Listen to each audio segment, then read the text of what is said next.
Hey guys, it's JannLee here.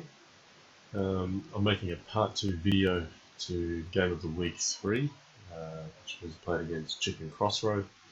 This has been inspired by another comment from Iron Jungle 28, and I thought the comment he made revealed a move that hadn't been seen late in the game sequence. Just taking a glance at it, it looked like there were a lot of lines. So rather than just leaving it with a response to the comment, I thought it justifies a part two. Rather than look at the whole game, I'm just going to look at a section towards the end where, there's actually quite a few sharp lines to actually look at. I'm going to start with a comment from Iron Jungle 28. He said, at 22 minutes 14, why not play Queen takes A8 before moving to E1 rook or otherwise doing something to prevent rook H8? I think there he means rook H1. Is the loss of defense on F2 worth more than a free rook taking the check in that position? Okay, so before I go further, I'm going to actually show you what the position is. So what the comment refers to is, in this position, white can actually take the rook on A8. This is just something I've missed completely. I think both players have missed it during the game. To be fair, in fact, both players, I think, have about 30 seconds left in the actual game. So while it's a 3-minute game and we're probably switching gears to look for quicker moves, I mean, 30 seconds is still quite a lot of time to do something with. He's basically saying white, can play queen takes A8, and that's a free rook, and black might need to expend the bishop to block at the back. Is white just better because white has more material? So the comment goes on. Is the loss of defense on F2 worth more than a free rook taking a check in that position?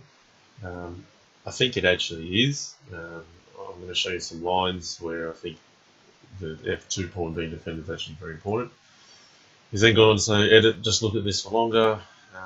Queen A8, bishop F8, rook H1, bishop F2, or queen F2. There's a whole comment there. I'm going to go through a line. He's basically suggested a way white continue, and has asked the question, what do you think about this line? I mean, how does black go after queen takes A8?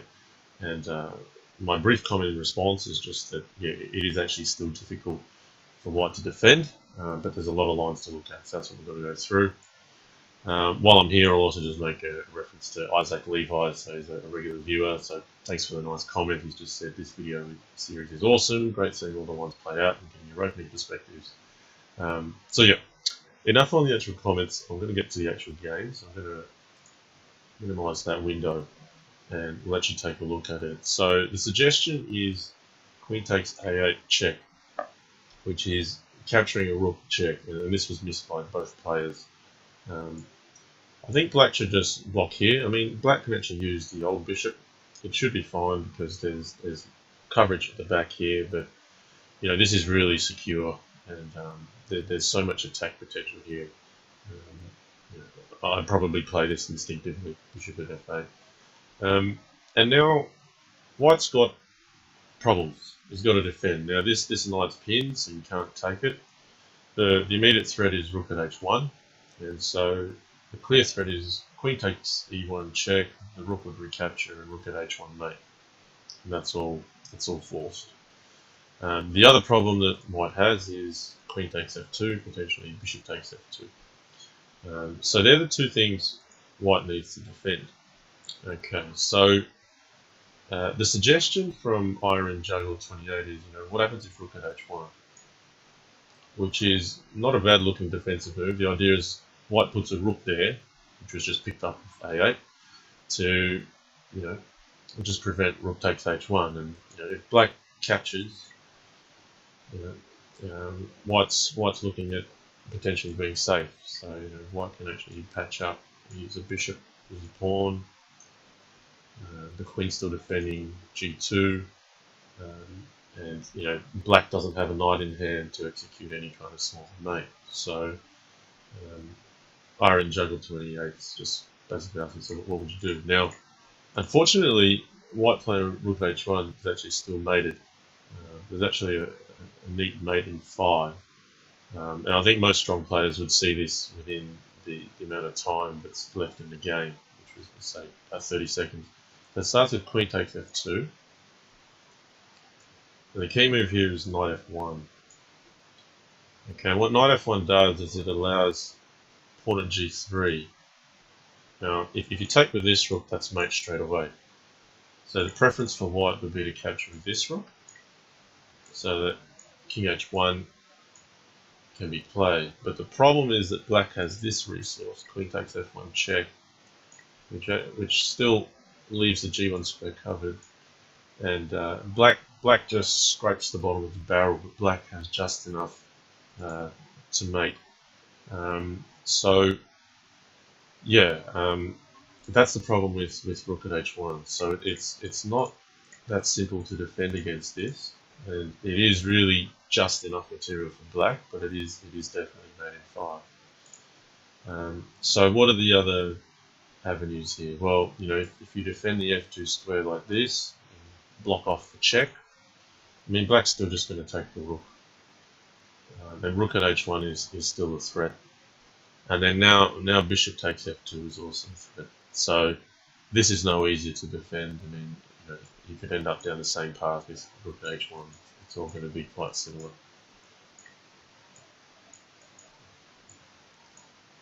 Okay, so once black gets this rook in hand, it's just very difficult. So we'll take a step back.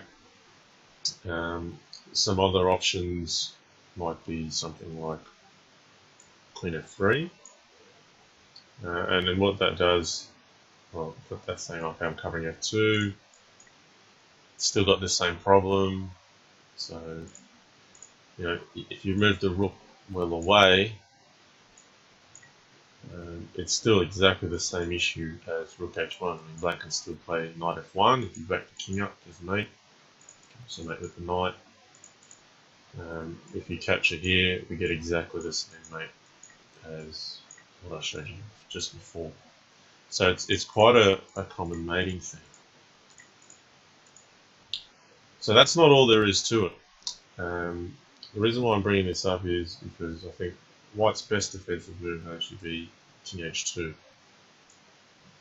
And the reason for king h2 is it is not immediately checked with queen f2. And if black tries this, white actually has some defense on the back rank. So white's actually looking okay. So against king h2, black's best move could potentially be queen f2. And basically that's just saying, well, I'm now threatening knight f1 again. Exact same pattern. Now, look, here is black to defend. You think, okay, well, how do we defend against this knight f1, pawn at g3? The key is that white probably has to defend by putting something that defends h2, or something that defends f1, or something that defends g3. There's got to be some kind of defensive move here. There's no counter attack happening here. So I'll tell you straight up, regardless of the pieces in hand, because you'll see white's got a couple of rooks. The amount of material that black has in his corner and the lack of attack potential that white has just means black should have adequate compensation here. There's just so much weakness around the king, and there's a queen, there's knights, there's a bishop. That's how I assess this already. So I think black's still in trouble. But let's actually play through some concrete lines, because if black doesn't break through, white will have the opportunity to place material down. So let's take, for example, rook at f3. And now the idea of this would be to hit the queen, but also put some defense on g3. It's not actually useful. The knight f1 trick still works. And you think, well, black's got everything under attack, but let's work through it. So you can't step back because of queen g1. The knight on f1 blocks this from defending g1. So you have to take it. You got the same trick again. If you step back to king h1, takes, rook at h2. So the only other option is rook takes g3, but then unfortunately that gives away a rook on g3. So black still gets the same kind of mating idea. It's just replace g3 with a queen instead of a pawn. So rook at f3 doesn't work here. And so then you say, okay, what else? So maybe, what about bishop at g1? Okay, that's not a bad try either. Now, the idea of bishop at g1 is after knight f1 check. Now, you can't play king h1 because the queen takes g1, but we can take here. The difference is that after this, white actually has a defender on h2. So black doesn't have mate. Now, black could go and remove that. You wouldn't want to take with this rook because that's mated. But you might take here. And now, if bishop at h2, white would be safe. And then white could gradually build up and attack on black's king. So black might try bishop at f2, hoping for king h1. That would be mate.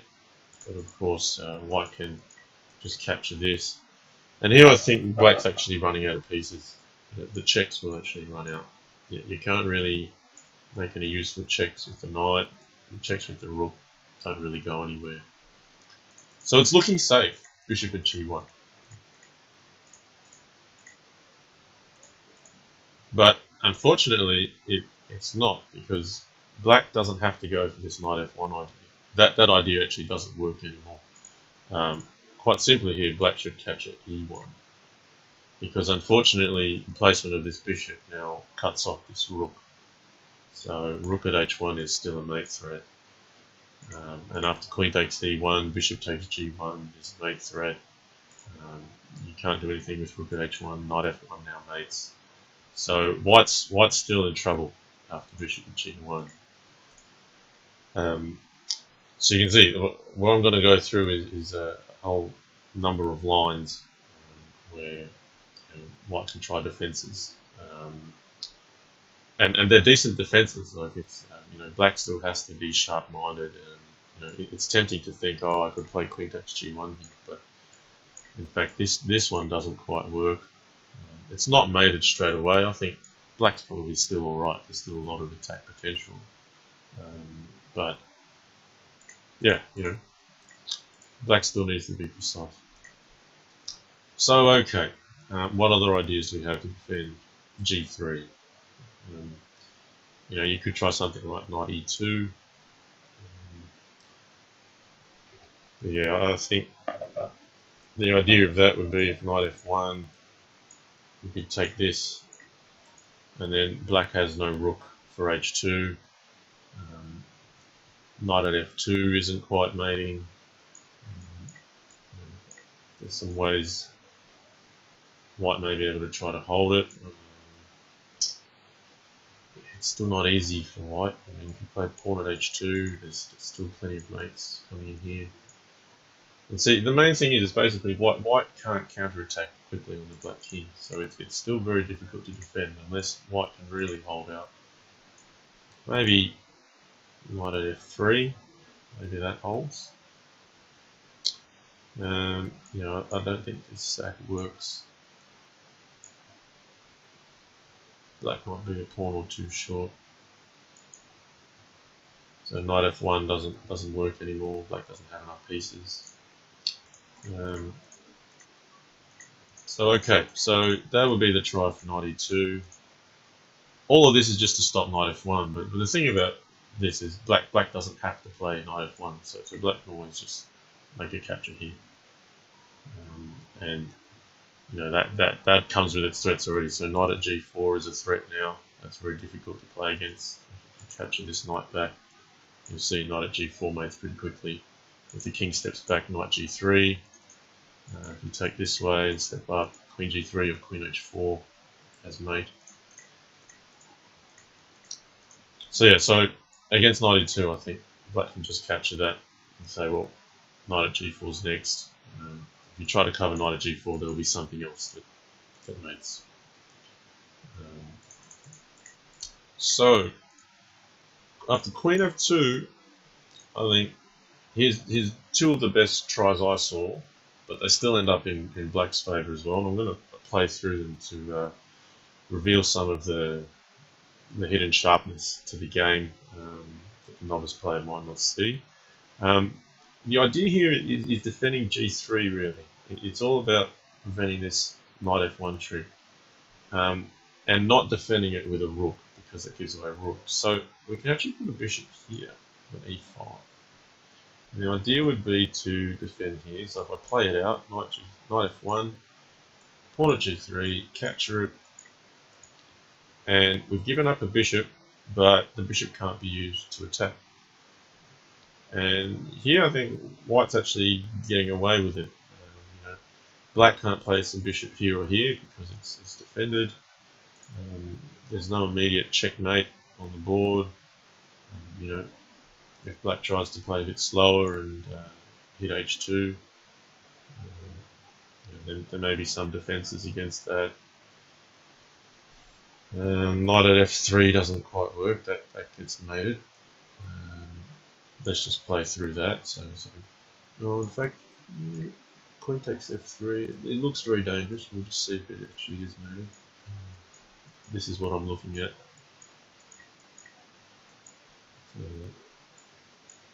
Long sequence, but you get a double checkmate here. And g1's covered by the bishop, so that's all forced on those checks. Key move might actually be something like g takes f3. And even then, I'm not sure. It's giving the king a space to move. I think it's still trouble. King h2 is forced. King h1 is forced. You still end up getting mated. So yeah, even bishop at d6 is quite strong. Maybe it's pawn f4. So I still feel like even if black doesn't get mate straight away, he's still got a lot of attack potential, and white's still a long way from getting to the black king. But okay, that's one attempt. That's one way to try. Yeah, I'm not really seeing an easy defense against bishop at d6 still. But okay. Yeah, bishop at e5 might be an idea just to avoid direct force mate. You've got to make a bit more play. The elegant line, I think, against bishop at e5. Now, there's some tricks here because black's got knight g4, which unleashes this bishop, which may have checks here. So the line I'm tempted to play, just bear with me a moment, is something to do with knight g4 and knight f1. Let's have a look at it here. Yeah, so you may have start with knight g4 and then a capture and then knight f1. Now if the king backs off, you've got mate queen g1. If the king comes up, there's mate with queen h4.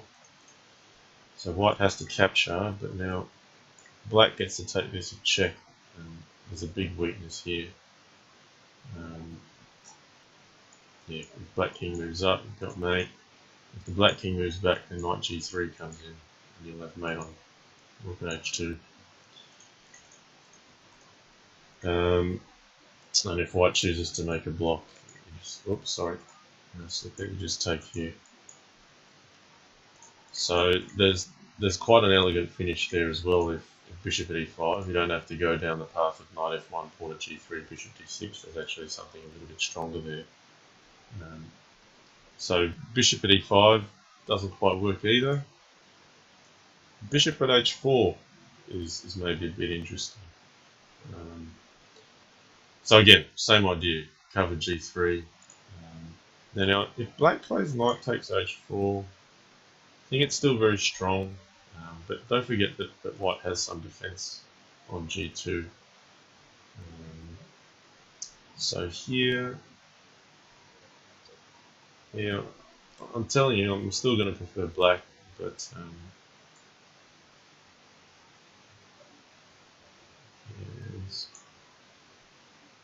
it's really, really hard to find a good defensive move for white.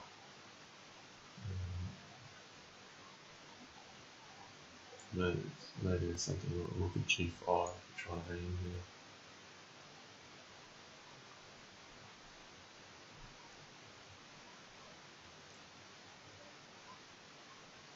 Yeah, I think it's still difficult.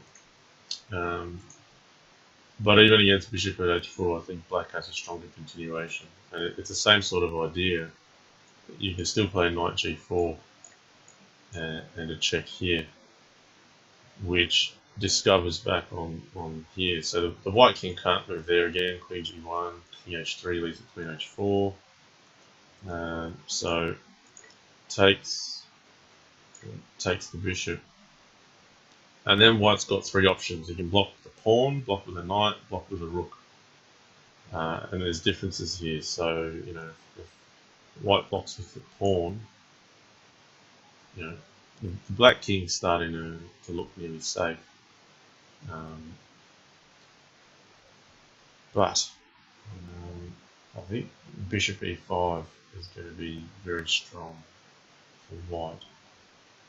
I'm just looking at the move order that black should pursue here.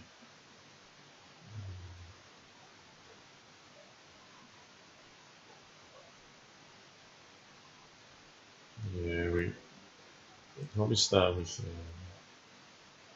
bishop e5. Now you can't block it on g3 because you get mated. You don't want to head back straight away because knight g3 mates. And then that just leaves pawn at f4. So from here, bishop at g1 is looking attractive. If you play king h1, knight g3 mates. So white needs to take this. And then I think bishop takes. And the only move here really that defends should be g3. King back should have some problems. Capture this. Capture this way, you'll get mated with bishop e3. Rook at h1 is the idea. You try to defend it. Knight f1 will still mate.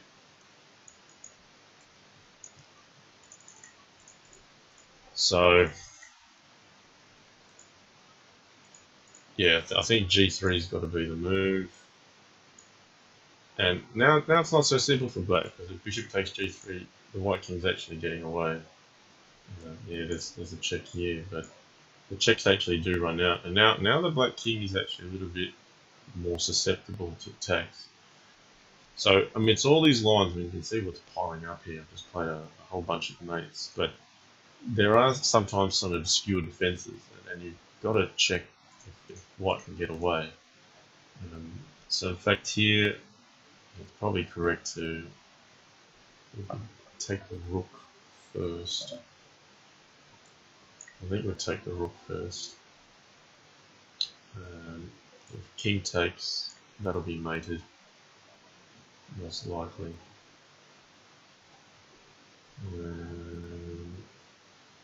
Knight at g2 might be best. But yeah, look, it's fighting a losing battle here.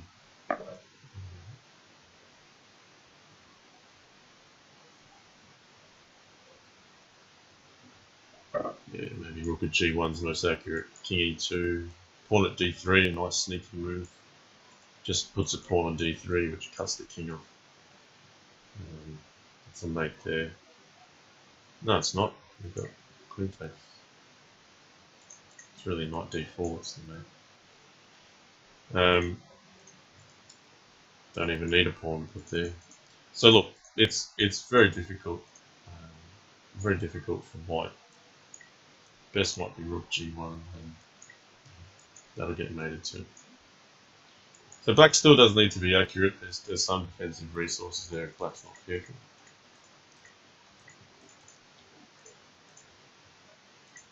But okay, that was actually the line if you played pawn h3. And then some might argue, well, putting the pawn there didn't actually really help you much because, maybe a knight defends f4 or defends f2, or maybe you put a rook on h3 and it defends g3. So let's have a look. If you put a rook on h3, the idea is that covers g3. The problem is it also gives another piece for black to take. So black can just simply play here, and then the rook helps deliver checkmate. So the rook's no good. So what about the knight? And here I'm wondering if we get a similar result playing bishop e5. So again, it forces something like pawn at f4. Bishop at g1 is still relevant. This trick is still there, so it must be taken with the rook because the knight's pinned. Now bishop takes. G3 is the move. I think we're ending up in similar territory here.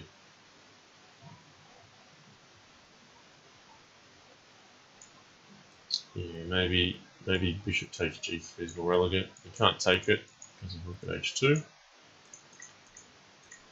You don't want to move back here because that gets mated with queen h3. So the line is king g2, and then black has a sneaky move queen takes h3. And if the white king catches it, is knight at f4. So you know, black king's here now. Now we've got a black king in the open. Yeah, I wonder if he's getting away. Shouldn't be that easy to get away. I'm just seeing if we can find a nice looking mate at the end of this.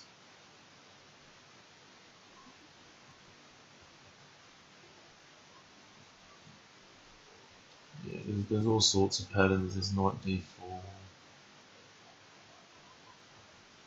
It's probably knight d4. And if king e3, you can do a double check. You can just shepherd the king. So look, already, I mean, you can see it's a matter of time before white gets mated. Yeah, it's just too hard. It's a little bit silly looking into every line, but you know, white's king is in the open. It's not over yet. There's ways white can try to escape.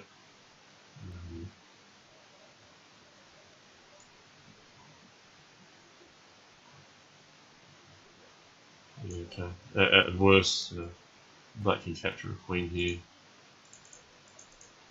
I think I'm missing probably a mating sequence here. There should be something on. And look, if you were black, you'd be pretty happy playing from here. You've got plenty of checks. You know, there'll be something there. So, look, I think out of all of this, yeah, the end result on basically the conclusion I'm making is yes, there's a lot of depth to this, but it is very difficult for white to defend. Queen takes a may look attractive because you're capturing an extra rook, but black is just so solid here, and there's so much attack potential going on the king's side. So yeah, the move was missed, but you know, in fact, maybe a better defensive try is something way back here. Instead of queen takes a8, you could play rook f1. So yeah, idea being that the queen helps defend f2. You know, if white parts with the rook, then you know, black's still got to try to make his way in on f2. I think maybe against this, black should probably just sack on f2. White can't recapture with the queen because of rook at h1 mate. The black king may have to go here. You could play pawn at e3, I suppose. King can't come back because of rook at h1 mate. Can't go to e1 because of bishop at d2 and rook e1 mate. So white would inevitably have to pass the queen up. And then, yeah, I mean, black can't complain here. His king's much safer. The back rank's still intact. Sure, white can try some defenses, but white's going to be defending for the whole game here. So, yeah, I think by the time black's got queen d2 in, it really is very difficult for white to defend. You know, it's probably earlier in the game that white has allowed black to move up strategically, but yeah, I thought it was worthwhile just showing some lines to the viewers after what happens with Queen takes A8. Um, yeah, there's a lot of sharp lines that can happen in Crazy House. Um, and as attacker or defender, you've got to play precisely in this situation. Um, so yeah, I mean, I thought maybe I'd only go through a few lines, but it's turned out to be another half-hour video. So I'm gonna cut it there. Um, hope that was also interesting for you.